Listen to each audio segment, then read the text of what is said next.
नमस्कार, मैं गिरीश आप सभी का स्वागत करता हूँ हीरा एग्रो इंडस्ट्री में। तो एक टॉपिक ऐसा है कि जिसके ऊपर कई सारे किसान अलग अलग जरिए से हमको एक सवाल पूछ रहे थे कि भाई पानी में अभी जो अलग अलग प्रकार के साल्ट आते हैं, जिसको हिंदी में खार बोलते हैं और हमारे मराठी में उसको क्षार बोलते हैं, तो ये क्या कर रहे कि ये अगर आपने ड्रिपर लगवाए हैं, ड्रिप इरिगेशन लगवाई है तो आपके ड्रिप इरिगेशन को ख़राब कर रहे। अगर आपने स्प्रिंकलर इरिगेशन लगवाई है तो उसको ख़राब कर रहे। और अगर मान लीजिए ये तो हो गया है, ठीक है, लेकिन अगर आप फ्लड इरिगेशन भी कर रहे हैं या ड्रिप या स्प्रिंकलर के माध्यम से भी पानी दे रहे, तो ये क्या कर रहे कि आपकी ज़मीन खराब कर रहे। आपके ज़मीन की जो सुपीकता है, आपके ज़मीन का जो फर्टाइल नेचर है, उसको कम कर रहे। तो इसके ऊपर उपाय क्या और ये क्यों हो रहा है, और जो मार्केट में अभी बहुत सारे उपाय इसके ऊपर आए हैं, क्या सही में वो काम करते हैं, तो ये सारी चीज़ों के ऊपर आज हम बात करेंगे। और मैं आपको ये क्यों हुआ ये भी बताऊंगा। जो अभी मार्केट में ऑप्शन है वो ऑप्शन अच्छे हैं, बुरे हैं, या उसमें से कोई ऑप्शन अच्छा है, ये भी आपके साथ बात करूंगा। और आखिरी में ये भी बताऊंगा कि ये प्रॉब्लम कैसे सॉल्व होगा। और आज की वीडियो विशेष ऐसी है कि मैं एक जरिया बताने वाला हूँ कि उस जरिए से आपका जो भी सवाल होगा आपके मन में वो सीधा मुझे आप पूछ पाएंगे। तो वो कैसे, ये मैं वीडियो के बीच में बताऊंगा। उसके लिए आपको वीडियो पूरा देखना पड़ेगा। तो चलो आज की वीडियो चालू करते हैं। तो ये जो प्रॉब्लम है ये क्यों आ रहा है, क्योंकि आप ही देखो कि 20 साल पहले जो पानी आप खेती के लिए इस्तेमाल करते थे, वो पानी आप ज़मीन के बहुत नीचे से नहीं उठाते थे। आप ज़मीन के ऊपर ही, भाई किसी का तालाब है, किसी के पास नदी है, या उस समय इतना इरिगेशन का टेक्नोलॉजी नहीं था, हर खेत में लाइट नहीं थी, तो मोटर का इतना इस्तेमाल नहीं था। तो जब बारिश है तभी वो किसान खेती कर पाता था और बाकी समय वो खेती नहीं करता था। लेकिन अभी भारत में, इंडिया में अच्छा सब प्रोग्रेस हुआ है, हर जगह लाइट आई है, बोरिंग कुआं खोदना आसान हो गया है।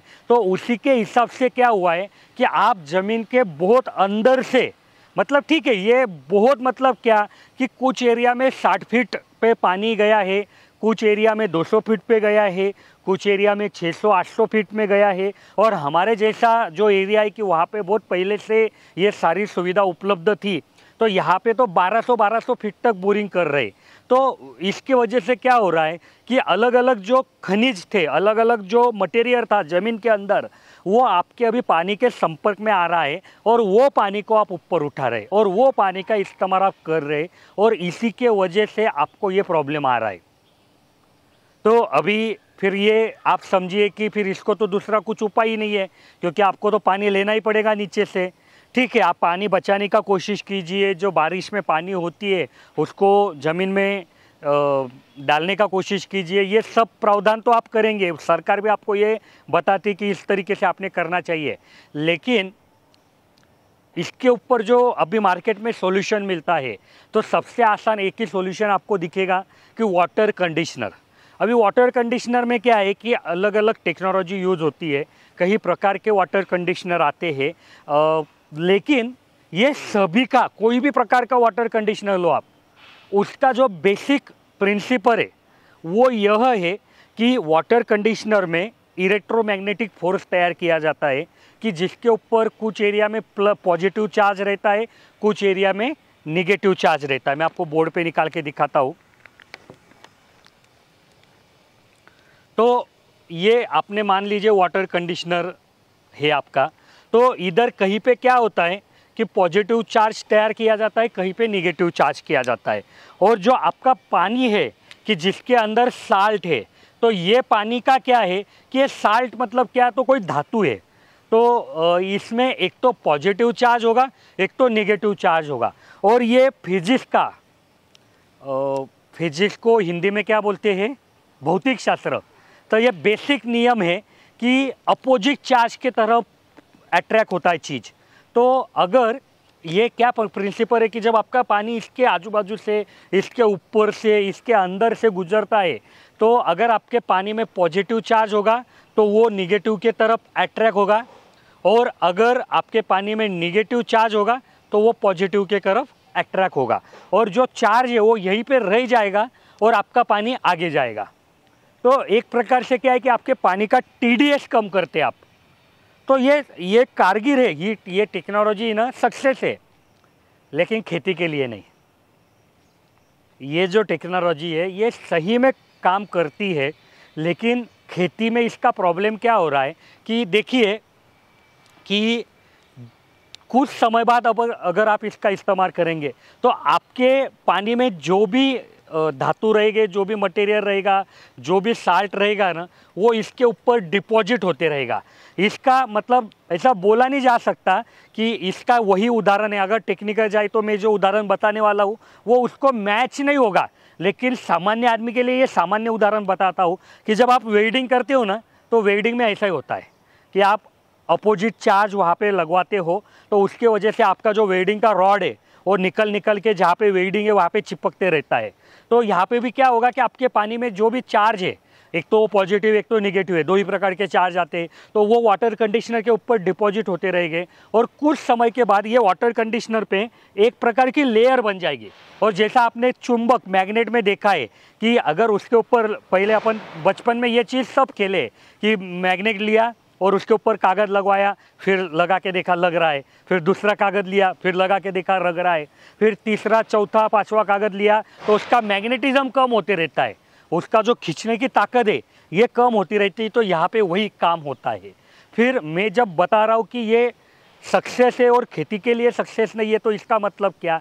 तो सर मैं आपको बताता हूँ कि ये इलेक्ट्रोमैग्नेटिक वाटर कंडीशनर या वाटर कंडीशनर, ये वीडियो देखने के बाद कई सारे वाटर कंडीशनर वाले कुछ कमेंट करने वाले, मैं माफ़ी मांग लेता हूँ उनसे कि भाई ठीक है बेसिक तो यही है।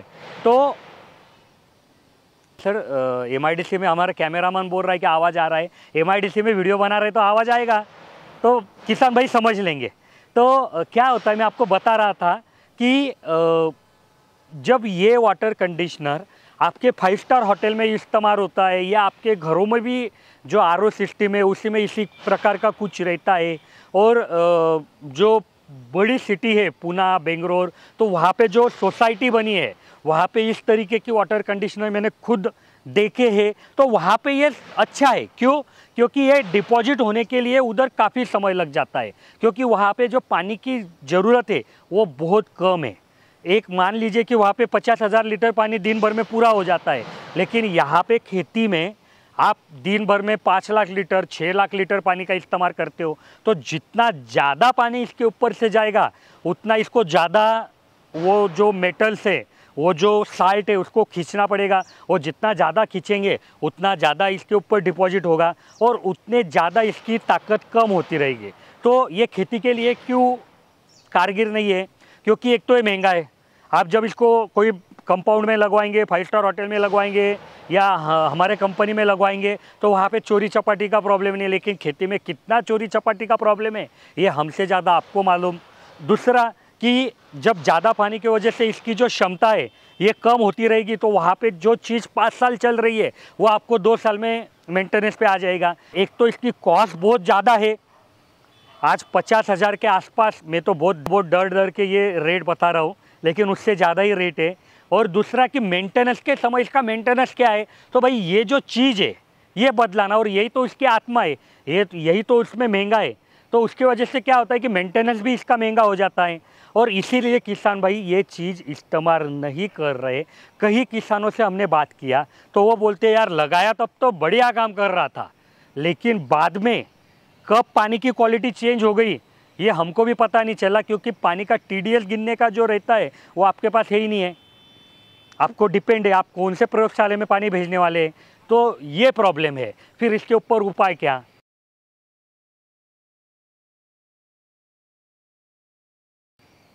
ये सबसे ज़रूरी है। तो देखिए, एक तो आप एक ही बार आपके पानी का परीक्षण कीजिए और उसमें क्या क्या साल्ट है ये देख लीजिए, और उस हिसाब से अभी खेती में बदलाव कीजिए।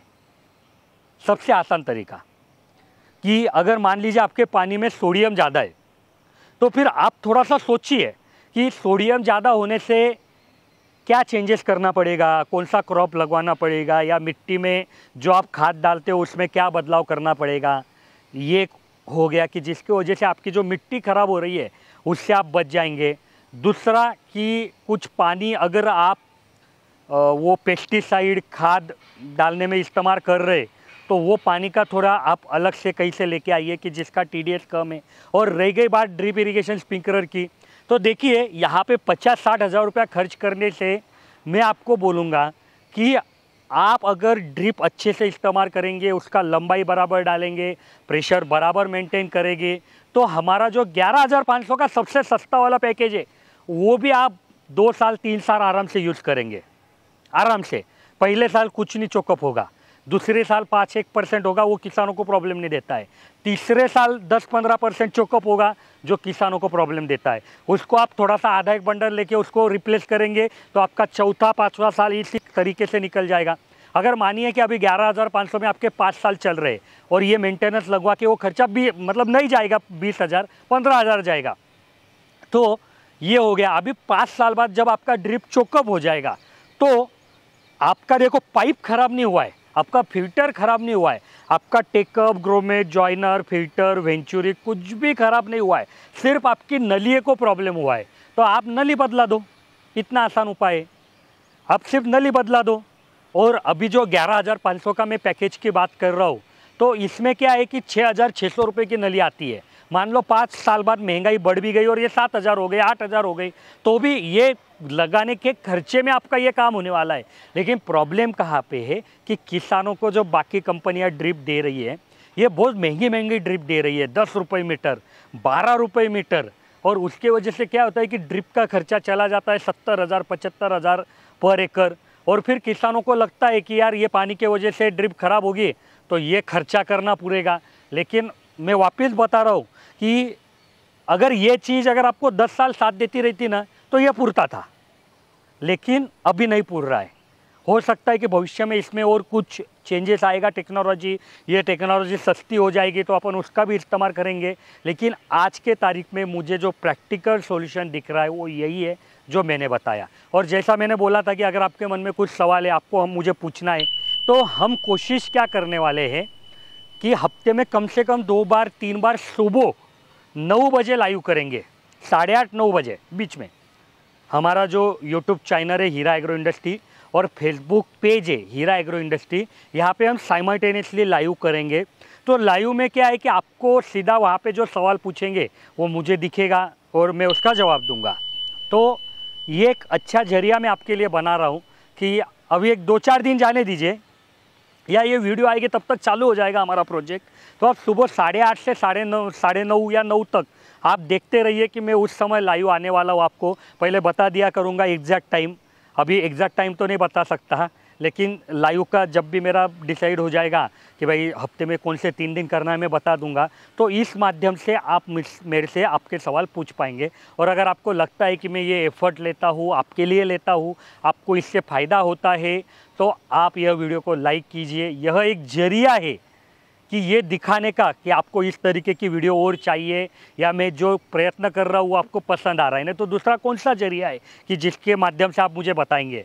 तो आप जितना ज़्यादा वीडियो को लाइक करेंगे उतना मुझे समझ में आएगा कि आपको ये पसंद है। अगर आपको drip, sprinkler, mulching paper, brush cutter, केचुआ खाद, इसके बारे में कोई भी सवाल है तो हमारे जो इंजीनियर है वो सुबह 8 से शाम 6 बजे तक उपलब्ध रहते हैं, जिनके नंबर मैंने बीच बीच में दे दिए हैं, आप उनको कांटेक्ट कर सकते हो।